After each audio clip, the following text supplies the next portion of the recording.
అద్భుతమైనటువంటి రీతిలో కొనసాగుతుంది. యథార్థమునకు కర్ణుడు లేకపోతే కురుక్షేత్ర యుద్ధం జరిగి ఉండేదా అన్న విషయాన్ని నిష్పక్షపాతంగా పరిశీలనం చేస్తే జరిగి ఉండేది కాదు అన్న విషయమే స్పష్టంగా గోచరమవుతుంది. అందుకే ఆ ధర్మ సంస్థాపన యందు భగవంతుని యొక్క వ్యూహమునందు ప్రణాళికా రచన యందు కర్ణుడు చాలా ప్రధానమైనటువంటి పాత్రని పోషించాడు. దుర్యోధనుడి యొక్క ఆశలన్నీ కర్ణుడి మీదే. ఎందుకనంటే భీముడికి సంబంధించినంత వరకు దుర్యోధనుడి నమ్మకం ఏమిటి అంటే తాను ప్రతిఘటించగలను అని. అందుకే నిరంతరం భీముడి మీద విజయం సాధించడం కోసం అనితర సాధ్యమైనటువంటి రీతిలో పరిశ్రమ చేస్తూ ఉండేవాడు. ఆ విషయాన్ని భీమ దుర్యోధనుల మధ్య జరుగుతున్నటువంటి గదాయుద్ధ సందర్భంలో సాక్షాత్తుగా కృష్ణ భగవానుడే అర్జునుడికి చెప్పినటువంటి విషయాన్ని నేను పూర్వం మహాభారతంలో శ్రీకృష్ణుడు అన్న విషయాన్ని పరిశీలన చేస్తున్నప్పుడు మీతో ఉటంకించడం జరిగింది. అందుకని ఆయన భీముడిని నేను మట్టు పెట్టగలను అని ఒక ప్రధానమైన విశ్వాసాన్ని పొందాడు. కానీ అర్జునుడి విషయం దగ్గరికి వచ్చేటప్పటికీ అర్జునుడిని మట్టు పెట్టగలిగినటువంటి గొప్ప యోధుడు తన వైపు ఒకడు ఉన్నాడు అన్న పరిపూర్ణమైన విశ్వాసము దుర్యోధనుడిలో లేదు. భీష్మద్రోణాదులు లేరా అంటే భీష్మద్రోణాదులు ఉన్నారు, కానీ వాళ్ళకి పాండవ పక్షపాతం ఉన్నది అని, వాళ్ళకి బంధు సంబంధమైనటువంటి ఆప్యాయత ఆ పాండవుల యందు ఎక్కువగా ఉన్నది అని ఒక కృతనిశ్చయం దుర్యోధనుడికి. అందుకే ఆయన అర్జునుణ్ణి సంహరించగలిగినటువంటి వీరుడు ఎవరైనా లభిస్తాడా, అలా లభించినట్లయితే నేను పాండవుల్ని మట్టు పెట్టడం చాలా తేలికవుతుంది. అలా అర్జునుణ్ణి సంహరించగలిగినటువంటి వీరుడు నాకు లభించనంతకాలం నేను చేసేటటువంటి పరిశ్రమ ఏదైనా కూడా పరిమితమైనటువంటి ప్రయోజనాన్ని ఇవ్వగలదు తప్ప పరిపూర్ణమైన ప్రయోజనమును ఇవ్వలేదు అనేటటువంటి లెక్క కట్టుకుని ఉన్నాడు. అటువంటి సమయంలో కురుక్షేత్ర సంగ్రామం జరిగి అందులో కర్ణుడు పడిపోయే పర్యంతము కూడా నిజానికి దుర్యోధనుడి యొక్క ఆశలన్నీ ఎవరి మీద ఉన్నాయి అంటే కర్ణుడి మీదే పెట్టుకున్నాడు. కర్ణుడు అర్జునుడిని సంహరించగలడు, నేను భీముణ్ణి సంహరించగలను, ఇక మిగిలిన వారు పెద్ద విషయంలోకి రారు, వాళ్ళని కర్ణుడు చాలా తేలికగా సంహరిస్తాడు, కాబట్టి విజయము నాదే అనేటటువంటి పూనిక పొందాడు. కర్ణుడి దుర్యోధనుడి పక్కన లేకపోయినా, కర్ణ దుర్యోధనుల మధ్య అంత గొప్ప మైత్రి ఏర్పడకపోయినా, దుర్యోధనుడు కర్ణుడిని తిరుగులేని రీతిలో నమ్మడానికి కావలసినంత స్నేహాన్ని, అటువంటి స్నేహహస్తాన్ని కర్ణుడు అందించకపోయినా దుర్యోధనుడు యుద్ధానికి వెళ్ళి ఉండేవాడా అన్న విషయం కొంచెం అనుమానాస్పదమే. ఎందుకని అంటే అర్జునుడికి తగిన వీరుడు తన పక్షాన ఉన్నాడు అన్న ధైర్యం దుర్యోధనుడికి లేదు. కానీ కర్ణుడు పరిచయం అవడమే మహాభారత కథని ఒక పెనుమలుపు తిప్పింది. అయితే అసలు కర్ణుడు దుర్యోధనుడి వైపుకి ఎందుకు వెళ్ళాడు? దుర్యోధనుడికి సంబంధించినటువంటి బంధుత్వం ఉన్నవాడు కాడు. పాండవుల వైపు బంధుత్వము లేదని చెప్పడానికి వీల్లేదు. అసలు వాళ్ళు వచ్చిన అంశాలను పరిశీలనం చేస్తే నిజానికి తెలియకపోయినప్పటికీ కూడా ఒక రకంగా ధర్మరాజు గారికి సోదరుడే అవుతాడు కర్ణుడు. ఎందుచేత అంటే కర్ణుడు సూర్యుని యొక్క కుమారుడు, ధర్మరాజు గారు యమధర్మరాజు గారి యొక్క అంశతో వచ్చినవాడు. యమధర్మరాజు గారు సూర్యుని యొక్క కుమారుడు, కర్ణుడు సూర్యుని యొక్క కుమారుడు. అప్పుడు ధర్మదేవత యొక్క అంశలో వచ్చినటువంటి ధర్మరాజు గారు సూర్యుని యొక్క కుమారుడైనటువంటి కర్ణుడు, వీళ్ళిద్దరూ అన్నదమ్ములే అవుతారు.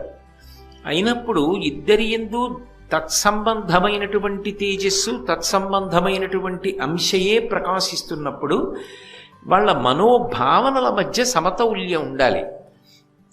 కానీ కర్ణుడు కేవలము దుర్మార్గుడే అని నిర్ణయించడం కూడా సాధ్యం కాదు.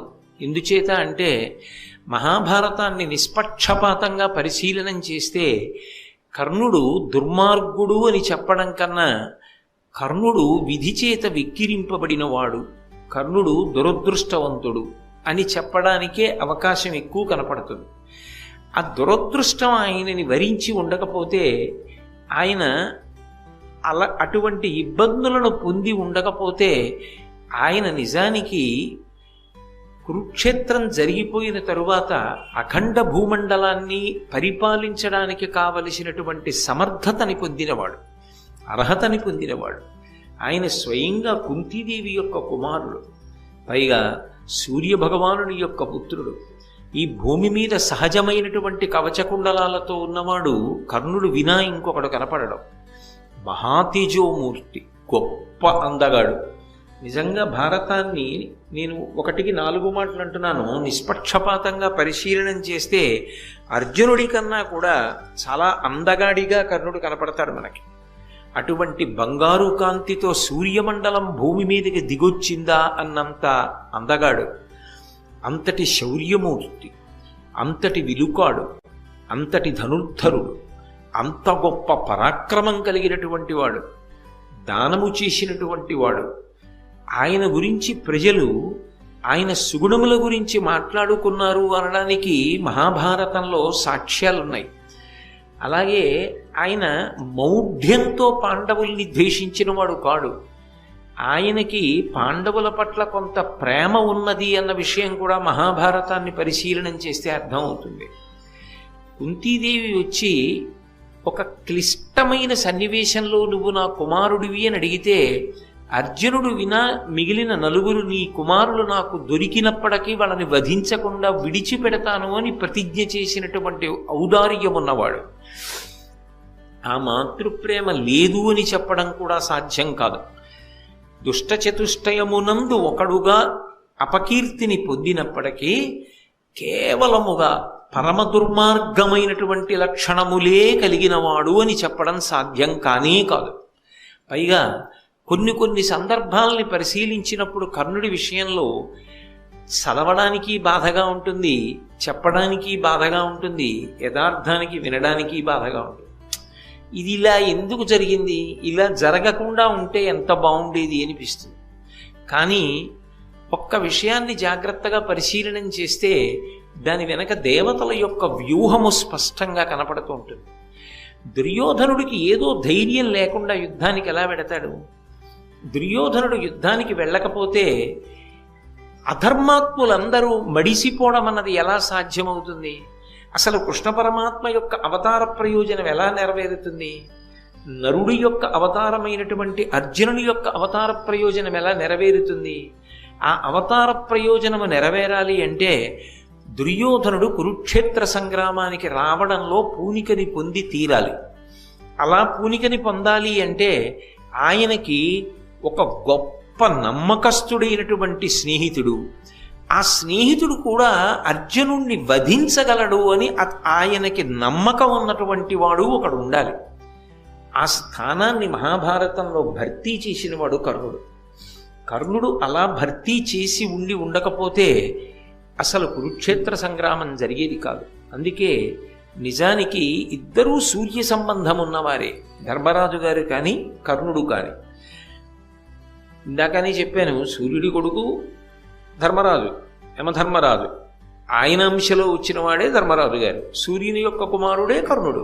అయినప్పుడు ఇద్దరూ సూర్యాంశ సంభవులు అయిన ఇద్దరూ వైరిపక్షాల్లో నిలబడవలసి వచ్చింది.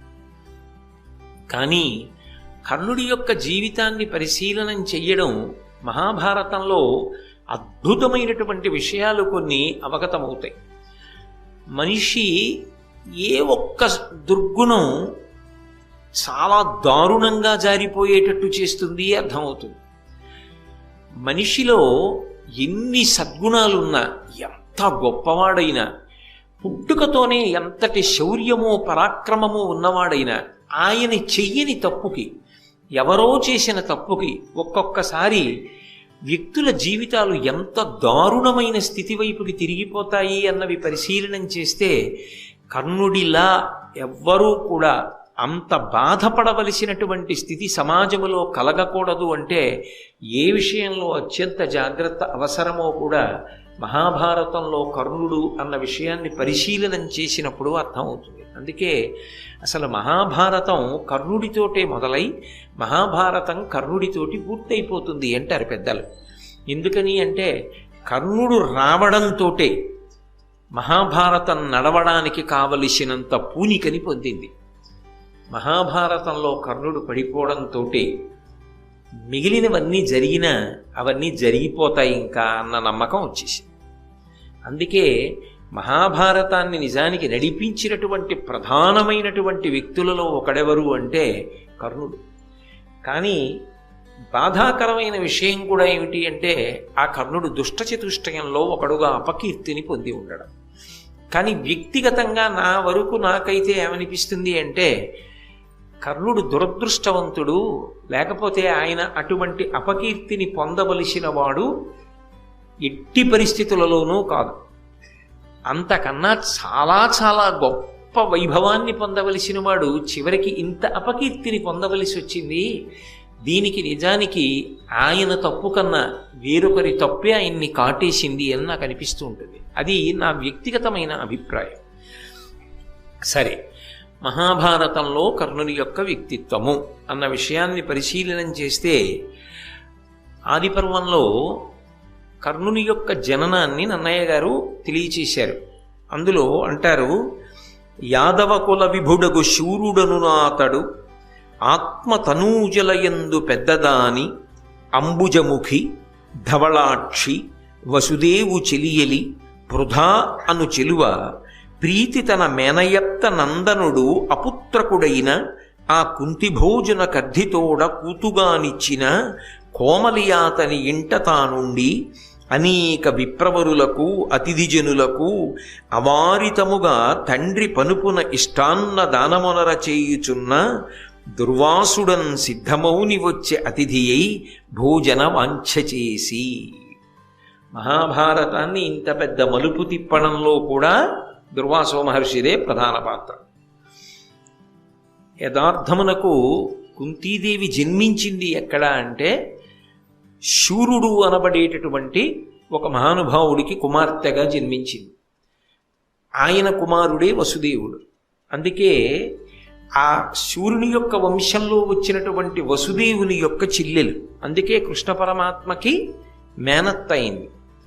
అటు వసుదేవుని యొక్క కుమారుడేగా మరి కృష్ణుడు అయినప్పుడు వసుదేవుని యొక్క చెల్లెలు కుంతీదేవి కృష్ణుడికి ఏమవుతుంది? తండ్రి గారి చెల్లెలు కాబట్టి మేనత్త అవుతుంది. కాబట్టి కుంతీదేవి యొక్క మొట్టమొదటి పేరు పృథ, తండ్రి పెట్టుకున్న పేరు పృథ. అటువంటి పృథ పెరిగింది మాత్రం కన్న తండ్రి దగ్గర పెరగలేదు. ఎందుకని అంటే అపుత్రకుడు, పిల్లలు లేనటువంటి వాడైనటువంటి కుంతిభోజుడు అనబడేటటువంటి రాజుకి ఈ పిల్లని దత్తతనిచ్చాడు శూరుడు. అలా ఇచ్చినటువంటి కారణం చేత ఈ కుంతీదేవి కుంతిభోజుడి దగ్గర పెరిగింది. కన్న తండ్రి పెట్టిన పేరు పృథ. కుంతిభోజుని యొక్క కుమార్తెగా పెరిగింది కాబట్టి ఆమెకి కుంతీదేవి అని పేరు వచ్చింది. ఆమె సహజముగా సద్గుణాలకి అలవాలం. ఆమె ఏదో కపటముతో కూడుకున్న నడవడి కలిగినదో భోగముల యందు అపేక్ష కలిగినదో అని ఆదిపర్వంలో కనపడదు. ఆమె చాలా గొప్ప వ్యక్తిత్వం ఉన్న తల్లి. నిజంగా మహాభారతంలో కుంతిని పరిశీలనం చేస్తే కుంతీదేవి పాదాలకి నమస్కారం చేయకుండా ఉండలేం. ఎంత గొప్ప వ్యక్తిత్వమైనా ఒక్కొక్కసారి జీవితంలో చేసినటువంటి ఒక పెద్ద పొరపాటు కట్టి కుడిపేస్తుంది. అది జీవితాంతం కాల్చేస్తుంది మనిషిని. అది ఎలా కాలుస్తుంది అంటే పైకి చెప్పలేరు, లోపల అనుభవంలో వదిలిపెట్టలేరు. చెట్టు పైకి ఆకుపచ్చగా నవనవలాడుతూ కనపడుతూ ఉంటుంది, కొమ్మలు చక్కగా ఊగుతూ ఉంటాయి. కానీ చెట్టు తొర్రలో మంట ఒకటి బయలుదేరి మండుతోంది. చెట్టు తొర్రలో మంట మండుతుంటే ఆ చెట్టు ఎంత బాధపడుతూ ఉంటుందో దూరంగా నిలబడి చెట్టు కొమ్మలు ఒకటే చూస్తున్న వాడికి తెలియదబ్బా ఎంత పెద్ద చెట్టు, ఎంత బాగుందో, ఎన్ని పువ్వులో, ఎన్ని కాయలో, ఎన్ని కొమ్మలో అంటాడు. కానీ నిజానికి చెట్టు అంత సంతోషంగా లేదు, ఎందుకంటే దాని తొర్రలో అగ్ని కాలుతోంది. అలా కుంతీదేవి కూడా తప్పు చేసేటటువంటి స్వభావము కలిగినది కాదు, కానీ దేవతా వ్యూహము స్పష్టము. దేవతలు అటువంటి తల్లికి గొప్ప పరీక్షనే పెట్టారని చెప్పుకోవాలి. అందుకే ఆవిడికి సహజంగా బాల్యం నుంచి వచ్చినటువంటి గొప్ప గుణం ఏమిటంటే ఓర్పు. అది చిన్న పిల్లలకి ఉండడం అన్నది చాలా కష్టం. ఒక మహారాజు గారి ఇంట్లో అతిథులు వస్తే భోజనం పెట్టడానికి ఎవరిని పంపించాలి? ఇంట్లో ఉన్న పెద్దవాళ్ళని పంపిస్తారు. కానీ ఇంటికొచ్చిన వాళ్ళందరికీ అన్నం పెట్టడానికి కుంతి భోజుడు ఎవరిని పంపించాడు అంటే కుంతీదేవిని పంపించాడు. ఎందుకని అంటే ఆ అమ్మాయి చిన్నది, ఇంకా పెళ్లి కూడా కానటువంటి పిల్ల, కుమారి అయినా ఆమె అంత ప్రేమతో వచ్చినటువంటి అతిథులందరికీ భోజనం పెట్టి తండ్రికి గౌరవ మర్యాదలు తీసుకొచ్చింది. ఆమె దగ్గరికి ఒక రోజున దుర్వాసో మహర్షి ఆతిథ్యం కోసం వచ్చాడు, అంటే కుంతి భోజుడింటికి వచ్చాడు అని. దుర్వాసో మహర్షి యొక్క ఆగ్రహం ఎలా ఉంటుందో మీరు పూర్వం చూశారు. కృష్ణ భగవానుడంతటి వాడిని ఆయన విడిచిపెట్టలేదు. పాయసం వండి తెమ్మని కొద్దిగా తిని ఒళ్ళంతా పాయసం పుయ్యమని, నువ్వు నా అరికాల దగ్గర పాయసం సరిగ్గా పుయ్యలేదు, అందుకని నీకు అరికాలు దగ్గరే బాణం తగిలి అత్యంత ప్రమాదం ఏర్పడుతుంది అని చెప్పి శాపవాక్కు విడిచిపెట్టాడు. సరే, అది మంగళప్రదం అవుతుంది, ఆ కారణం చేతనే అవతారమును ఎప్పుడోప్పుడు వదిలిపెట్టాలి కాబట్టి వదిలిపెట్టి పరమపదంలో ప్రవేశించడానికి ఆస్కారము కలుగుతుంది అని కూడా చెప్పాడు. అటువంటి దుర్వాసో మహర్షి ఒకనాడు కుంతి భోజని ఇంటికి ఆతిథ్యం కోసం అని వచ్చాడు. అలా వచ్చినటువంటి వాడు ఆతిథ్యాన్ని స్వీకరించేటప్పుడు, ఆయనకి ఆతిథ్యం ఇచ్చేటప్పుడు సాధారణంగా ఎవరు నుంచుతారు? ఎవరైనా పరిణతి కలిగిన వాళ్ళు కాస్త వయస్సులో పెద్దవాళ్ళని పెడతారు. ఎందుకంటే ఆయన సామాన్యుడు కాడు, క్రోధధారి, ఏమో ఎప్పుడేం కోపం వస్తుందో కాస్త పెద్దవాళ్ళని చూడమని అంటారు. కానీ చిత్రం ఏమిటంటే కుంతీదేవే సపర్య చేసింది, కుంతీదేవే భోజనం పెట్టింది. అంటే వయసుతో సంబంధం లేకుండా ఆవిడ పరిణతి అటువంటిది. ఆయన భోజనం అంతా చేశాడు. కుంతీదేవి చేసిన సేవల చేత ఎంతో సంతోషాన్ని పొందాడు. ఒక పెళ్లి కాని పిల్లకి ఆ వరం అవసరమా అని మనం అనుకుంటామేమో, కానీ భారత కథా గమనానికి ఆ వరం ఎంతో అవసరమని త్రికాలవేది అయినటువంటి మహర్షి భావన చేసి ఉంటాడు. అందుకే ఆయన వెళ్ళిపోతూ ఒక వరం ఇచ్చాడు. నువ్వు ఎప్పుడైనా ఎవరైనా దేవతని నేను నీకు ఉపదేశం చేసిన మంత్రం చేత ఆహ్వానం చేస్తే వాళ్ళొచ్చి నీకు సంతానాన్ని అనుగ్రహిస్తారు అని చెప్పి ఆ మంత్రాన్ని ఉపదేశం చేసి వెళ్ళిపోయాడు. ఆయనతో ఉండే గొడవ ఎలా ఉంటుందంటే, ఈ మంత్రం నాకెందుకు అంటే అదో గొడవ, అందుకని ఇచ్చింది పుచ్చేసుకుంటే అయిపోతుంది. అందుకని ఆ మంత్రాన్ని ఒక కన్య ఉపదేశాన్ని పొందింది. అది నిజానికి తర్వాత కాలంలో భారతాన్ని నిలబెట్టింది. ఆ వరం వల్లే కదా ధర్మరాజు గారు భీముడు, అర్జునుడు, నకులుడు, సహదేవుడు పుట్టారు. ఆ వరమే నిజానికి భారతాన్ని దుర్యోధనుడి వైపు నుంచి కూడా నడిపించడానికి కారణమైంది. ఈ వరం కుంతీదేవిలో ఎందుకో ఒకప్పుడు ఒక చాపల్యానికి కారణమైంది. ఆమె సహజముగా చాపల్యము కలిగినటువంటి పిల్ల మాత్రం కాదు. అప్పుడు ఏమనుకోవాలి అంటే, బుద్ధిని ప్రచోదనం చేసేవాళ్ళు ఎవరు? దేవతలు ప్రచోదనం చేస్తారు. అందుకే కదా ఏ పూజ చేసినా ఆఖరణ లఘుగాయత్రిలో ప్రచోదయాత్ అని అడుగుతారు. ఎందుకో ఒక రోజున ఆమె బుద్ధి అలా ప్రచోదనమైంది. ఆమె గంగా స్నానానికి వెళ్ళింది. గంగలో స్నానం చేసి చూసేటప్పటికీ భానోదయం అవుతోంది. సూర్యబింబాన్ని చూసింది. ఎర్రటి బింబాన్ని తదేకంగా చూడరు, బంగారు వర్ణంలోకి వచ్చినటువంటి బింబాన్ని చూసింది. అది ఎంతో అందంగా ఉంటుంది, మాంసచిక్షువుతో చూడ్డానికి యోగ్యంగా ఉంటుంది. ఆ బంగారు రంగులో ఉన్న బింబాన్ని చూసేటప్పటికీ ఆవిడికి ఎందుకో దుర్వాసో మహర్షి ఇచ్చినటువంటి వరం జ్ఞాపకానికి వచ్చింది. అబ్బా, వెలుగుల ముద్ద, బంగారు వర్ణంలో ఉన్నాడు, ఇట్లాంటి పిల్లాడు నాకు పుడితే అనుకుంది. అసలు అప్పుడు ఎందుకు ఆలోచన ఆవిడికి? ఎందుకో అప్పుడు వచ్చింది ఆలోచన. అసలు అలా అని చూస్తే ఏమవుతుందో చూద్దాం. లోకంలో ఎలా ఉంటుందంటే కొన్ని ఇలా చేస్తే ఏమవుతుందో చూద్దామనో ఆలోచన వస్తూ ఉంటుంది. కానీ కుంతీదేవి అలా పరిణతి చాలా తక్కువ ఉన్నదని అనుకోవడానికి వీల్లేదు. పైగా అదే చిన్న విషయమా చిరక విషయమా? ఓ పిల్లాడిని కన్నెపిల్ల పొందడం అంటే ఆమెకి తెలియదా దాని యొక్క విపరిణామములు ఎలా ఉంటాయో? అంటే తెలుసు ఆమెకు. కానీ దేవతా వ్యూహం అనే నేను అనుకోవలసి ఉంటుంది, మీరైనా భావన చేయవలసి ఉంటుంది. మహాభారతం ధర్మ సంస్థాపన కోసం జరిగిన కథ కాబట్టి అలా ఒక వ్యక్తి రాకపోతే, దుర్యోధనుడి పక్షాన నిలబడకపోతే భారత యుద్ధం జరిగే అవకాశం లేదు. అందుకే ఆమెకు ఆ చాపల్యం కలిగి గంగానదిలో స్నానం చేసి సూర్యబింబం వంక తిరిగి అమ్మంత్రము తనదగు హృదయమున అక్కన్య నిలిపి ఆదిత్యున కర్ఘ్యమెత్తి నాకు ఇమ్ము ప్రియమ్మున నీయట్టి పుత్రునంబుజమిత్ర అర్ఘ్యమిచ్చి ఆ సూర్యబింబానికి ఇస్తూ నీలాంటి కొడుకుని నాకియ్యి అంది. దేవతలకు ఒక లక్షణం ఉంటుంది. వాళ్ళని ఆ మంత్రంతో పిలిచినప్పుడు వాళ్ళు వచ్చి ఆ కోరుకున్న అనుగ్రహాన్ని కటాక్షించి వెళ్ళిపోతారు. అందుకని బింబం అక్కడే ఉంది. అందులోంచి సూర్యాంశలో సూర్యుడు బయలుదేరి వచ్చాడు, మాంసచక్షువుతో చూడడానికి వీలుగా. అయినా ఆయన తేజస్సు, ఆయన రూపం, ఆయన వైభవం అలా ఉంటుంది కదూ. ఆయన వచ్చాడు. వస్తే అని కేలుముగిచి నిలిచిన వనజాయత నేత్ర కడకు వచ్చెను గగనంబున నుండి కమలమిత్రుడు తన తీవ్ర కరత్వముడిగి తరుణద్యుతితో. బింబం క్షణానికి తేజస్సుని పుంజేసుకుంటూ ఉంటుంది. కానీ ఆయన ఏం చేశాడంటే తన తేజస్సుని బాగా తగ్గించేసుకుని ఆ పిల్ల చూడడానికి వీలుగా ఉండేటట్టుగా ఆకాశంలోంచి భూమి మీదకి దిగి ఆమె దగ్గరికి వచ్చాడు. ఆమె ఎప్పటికేం చేసింది? 2 చేతులు కైమోడ్చి కళ్ళు మూసి నమస్కరించి ప్రార్థన చేసింది.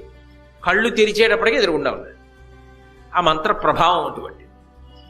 కాబట్టి ఎదురుగుండా వచ్చాడు. వచ్చేటప్పటికే ఆమెకి జ్ఞాపకానికి వచ్చింది. నేనేమన్నానో అది చేయడానికి వచ్చాడు. ఇప్పుడు ఆయన ఏం చేస్తాడు? వచ్చి ఆయన లాంటి పిల్లాడిని ఇస్తాడు. ఏం చేయాలి? ఈవిడే కన్యాగర్భం, ఉపద్రవం కదూ, ఎలా పెంచుకుంటుంది? అందుకని భయం వేసి వెంటనే అంది, నాకు వరమిచ్చి బిడ్డనివ్వాలని నువ్వు బయలుదేరి వచ్చి ఉంటావు, నాకొద్దు. ఎందుకొద్దు అంటావేమో, బ్రహ్మజ్ఞాని నాకు వరం ఇచ్చాడు. ఆ బ్రహ్మజ్ఞాని ఇచ్చినటువంటి వరం ఎలా పనిచేస్తుందో ఒకసారి పరిశీలిద్దామని అన్నానంతే. అంతకు మించి నిజంగానే ఏదో నీలాంటి కొడుకుని పొందాలని వాంఛలేదు, అందుకని నాకొద్దు. ఇలా పిలవడం నా తప్పే. అలా కదా పిలిచాను, మరి నీలాంటి కొడుకుని ఇమ్మని కదా పిలిచాను. మరి నీలాంటి కొడుకుని ఇవ్వడానికే నువ్వు వచ్చావు. వచ్చిన తర్వాత పరిహాసమా? ఇప్పుడు నీలాంటి కొడుకు నాకు అక్కర్లేదు. అదేదో అది నిజంగా మంత్రం పనిచేస్తుందో లేదో చూడటం ఏమిటి? ఆయన బ్రహ్మజ్ఞానని ఆవిడే చెప్తూ. కాబట్టి తన ఎందే దోషం ఉంది కదా ఇప్పుడు. అందుకని ఆవిడ ఏం చేసిందంటే నన్ను క్షమించు. పాపం ఇప్పుడు ఓ పొరపాటు జరిగిందనుకోండి, అది పొరపాటు అని అనుకుని వెంటనే త్రికరణ శుద్ధిగా నన్ను క్షమించు. ఇంకంతకన్నా ఆవిడ ఏం చేయగలదు? ఏది జరగకూడదో అది జరిగింది కాబట్టి నన్ను క్షమించి నువ్వు బయలుదేరి వెళ్ళిపో. నువ్వు 3 మూర్తుల యొక్క సమాహార స్వరూపానివి, 3 వేదములు నీ యందు పుట్టే అటువంటి భగవంతుడవు కనుక నా యందు అనుగ్రహంతో చేసిన పొరపాటు మన్నించి నాకు బిడ్డని ఇవ్వకుండా వెళ్ళిపో. ఎందుకు బిడ్డడొద్దంటున్నావు అంటావేమో. ఏను మంత్రశక్తి ఎరుగక కోరితి కన్యకిదియు కొరగాదు నాకు గర్భమైన నా తల్లిదండ్రులు చుట్టములను నన్ను చూచి నగరే. కన్న తల్లి దగ్గర కన్న తండ్రి దగ్గర లేదు, పెంపుడు తల్లి పెంపుడు తండ్రి దగ్గర ఉంది. పోని వాళ్ళు ప్రేమగానే చూస్తున్నారు, కన్న తల్లిదండ్రుల్ని మరిపించిన వాళ్ళు అని అనుకున్నా ఓ సూర్య భగవానుడా, ఇప్పుడు నువ్వు నాకు బిడ్డనిస్తే అది కన్యాగర్భం. నేనిప్పుడు ఆ పిల్లవాణ్ణి ఎత్తుకు తిరుగుతుంటే నా తల్లిదండ్రులు ఏమంటారు?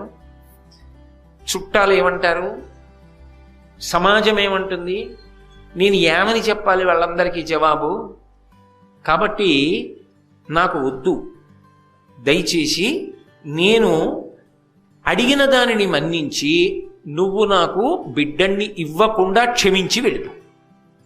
ఆయన అన్నాడు, అలా కుదరదు. మాకు కొన్ని నియమాలు ఉంటాయి. నువ్వు ఒక మంత్రంతో ఒక సంకల్పం చేసి పిలిచావు, నేను వచ్చాను, దర్శనమిచ్చాను. ఇచ్చిన తరువాత నువ్వు దేని కొరకు అపేక్షించి మంత్రాన్ని జపం చేసి నన్ను పిలిచావో అది నీకు నేను ఇచ్చి వెళ్ళిపోవాలి. మహాభారతం ఆది పర్వం ప్రకారం నేను ఈ మాట 1, 2, 3 మాటలు ఎందుకంటున్నానంటే, కర్ణజననం అదే మహాభారతంలో కొద్ది మార్పులతో కనపడుతుంది. మళ్ళీ ఆరణ్య పర్వంలో ఒకసారి, ఉద్యోగ పర్వంలో ఒకసారి అలా మార్పు చెంది కనపడుతుంది. అందుకని నేను ఆది పర్వం అని నొక్కి చెప్పడానికి, అలా ఎందుకు కనపడుతుంది అన్నది మళ్ళీ వేరు విశేషం. ఇప్పుడు దాని దోళికి నేను వెళ్ళదలుచుకోలేదు. ఆది పర్వం ప్రకారం అయితే సూర్య భగవానుడు అన్నాడు, సరే ఇప్పుడు నీకున్న బాధ ఏమిటి? నేను నీకు బిడ్డన్ని ఇస్తే కన్యాగర్భం అని బెంగ, కాబట్టి సద్యోగర్భంలో నీకు సంతానం ఇస్తాను అంటే ఉత్తర క్షణం నీకు కుమారుడు జన్మిస్తాడు. దానికోసం నువ్వు గర్భధారణ చేయవలసిన అవసరం ఉండదు. వనపర్వం ప్రకారం అయితే 10 నెలలు మోసింది కన్నుండి. కాబట్టి నీ కన్యాత్వము చెడదు. భవిష్యత్తు యందు నువ్వు వేరొకరికి ఇల్లాలి అయినప్పుడు నేను మోసగించానన్న భావన నువ్వు పొందక్కర్లేదు. నీ కన్యాత్వం చెడకుండా నీకు వరమిస్తున్నాను. సంతానమును కటాక్షించి దేవతలుగా నేను పాటించవలసిన నియమాన్ని నేను పాటిస్తాను. నీకు ఇబ్బంది కలగకుండా నేను ఎంతవరకు అనుగ్రహం చెయ్యగలనో నీ కష్టాన్ని దృష్టిలో పెట్టుకుని అంతవరకు అనుగ్రహం చేయగలను తప్ప ఈ రెండిటికి దాటి నన్ను పిలిచిన తరువాత, మంత్రజపం చేసిన తరువాత, ఒక కోరిక వెల్లడించిన తరువాత నీకు బిడ్డనివ్వకుండా వెళ్ళిపోవడం సాధ్యం కాదు. ఎందుకంటే ఎవరి ధర్మాన్ని వాళ్ళు పాటించాలి అని సద్యోగర్భమునందు ఒక బిడ్డనిచ్చాడు. ఆమె ఆ పిల్లవాడిని చూసుకుంది. ఆ పిల్లవాడు సలలితమైన పుట్టుకవచంబు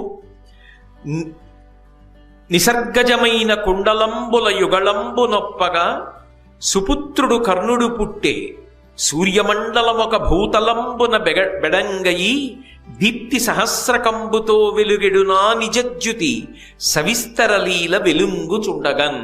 నిజంగా ఇదే వివాహం అయిపోయిన తరువాత ఇలాంటి కొడుకు పుట్టుంటే భారతదేశం అంతటా ఎంత ఉత్సవం జరిగి ఉండేదో. కుంతీదేవి వంటి కొడుకుని కందేది.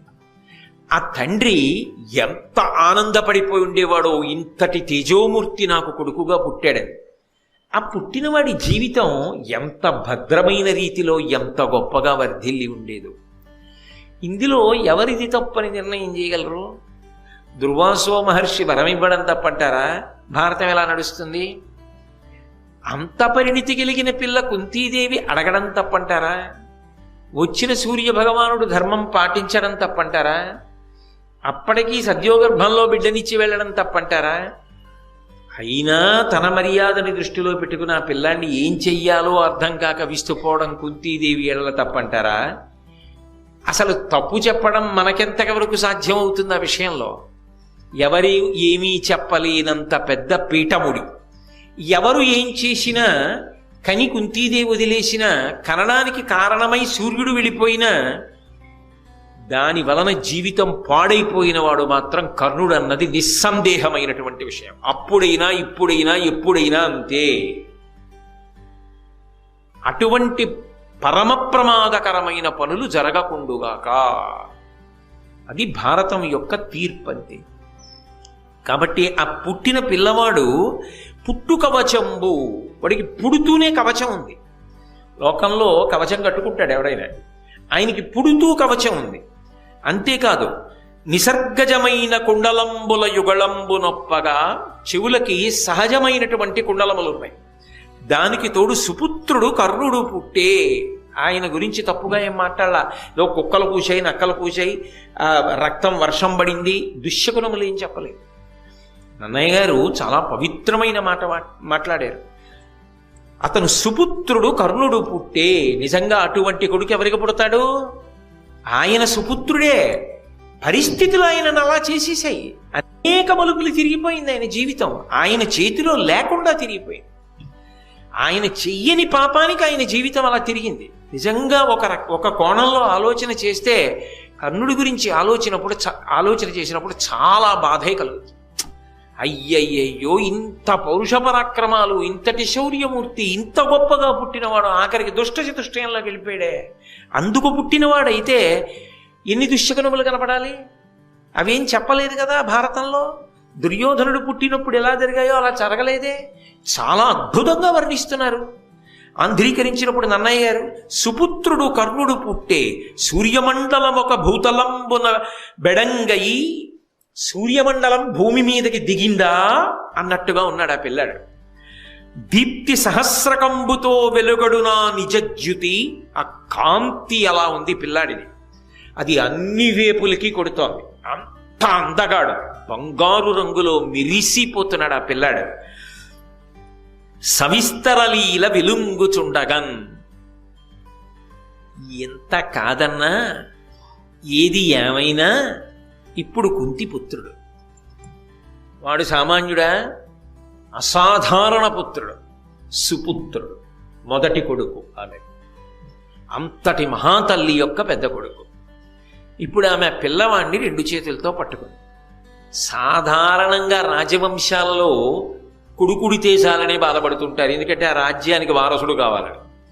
అందున సుపుత్రుడు పుట్టుకతో ఇంతటి తేజోమూర్తి పుడితే ఎంత ఆనందపడిపోయి ఉత్సవం చేయాలి.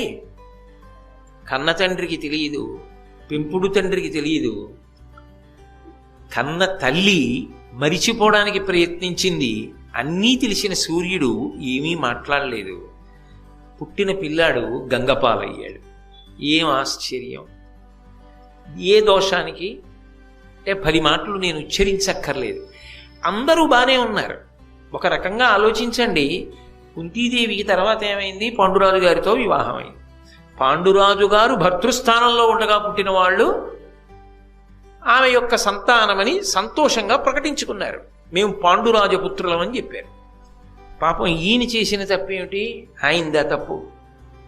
ఆయన ఏమైపోయాడు? తల్లి ప్రేమని పొందాడా?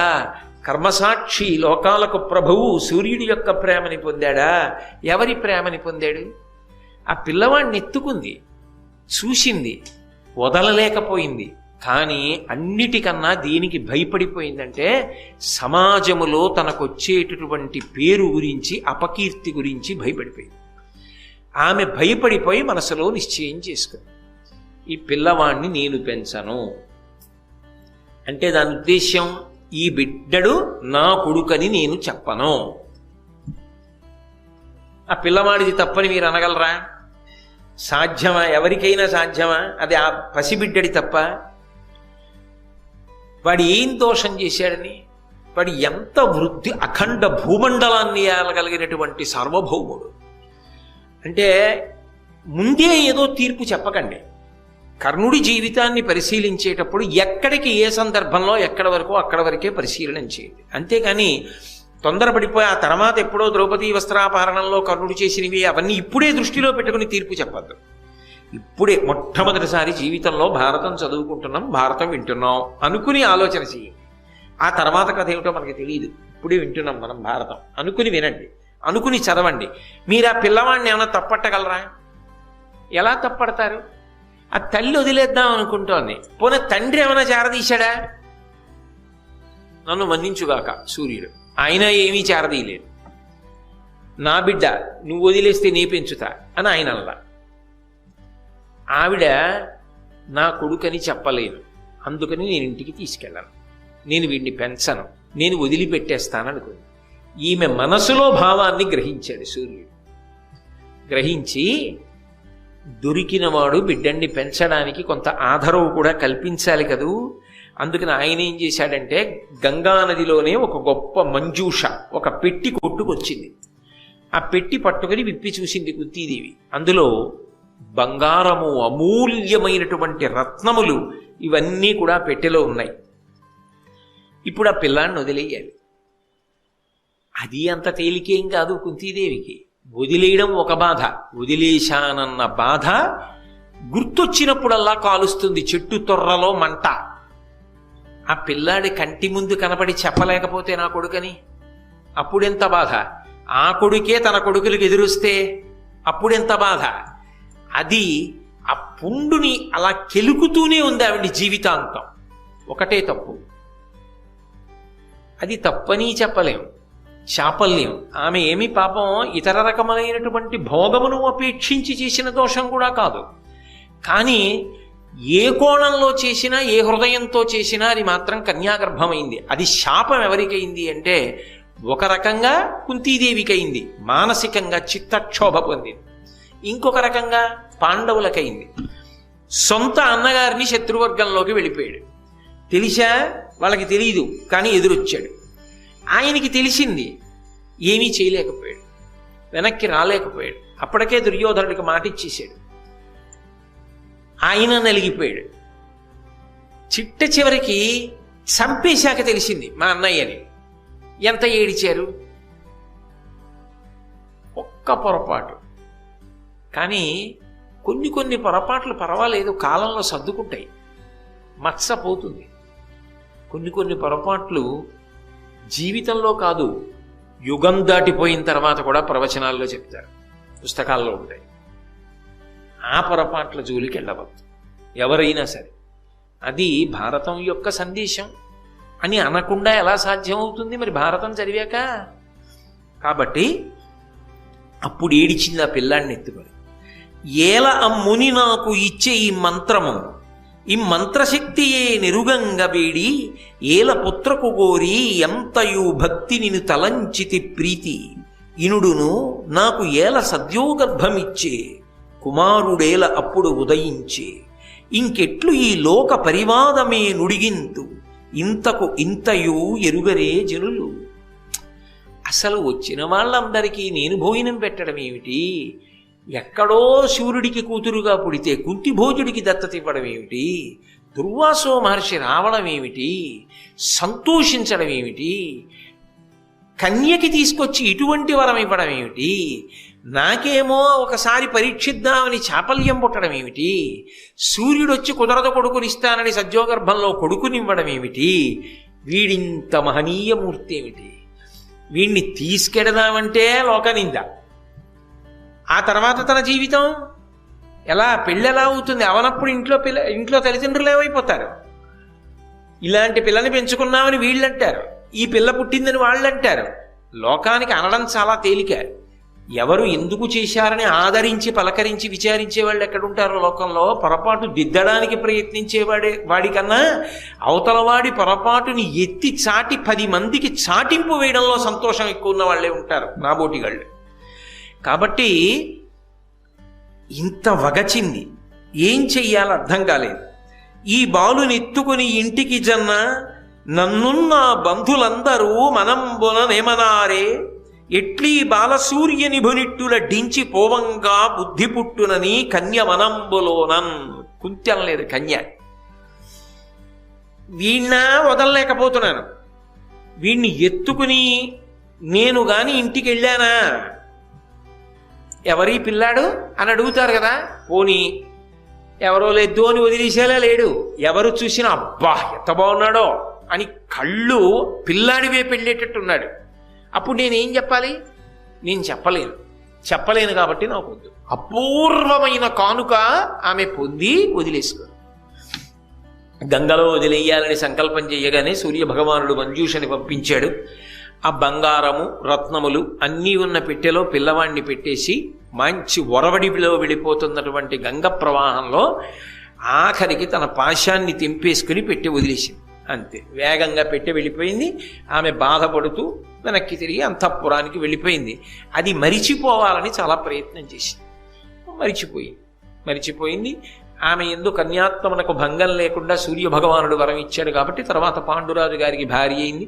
ఆమె సంతోషంలో ఉంది. అదంతా మీరు మహాభారతంలో కుంతి అన్న విషయంలో విన్నారు. ఇప్పుడు మనకి ప్రధానుడు ఎవరు అంటే కర్ణుడి గురించి పరిశీలన చేయడం. ఇంకా ఎప్పుడైనా ఆవిడికి జ్ఞాపకం వస్తే ఏమో వదిలిపెట్టేశాను, ఆ పిల్లవాడు ఎక్కడున్నాడు అని అనుకుంటుంది. కానీ ఆమె ఇప్పుడు జీవితంలో పొందిన సంతోషం ఆమె పొందినటువంటి కష్టాన్ని కప్పేసింది. అందుకని ఆమె మరిచిపోయింది.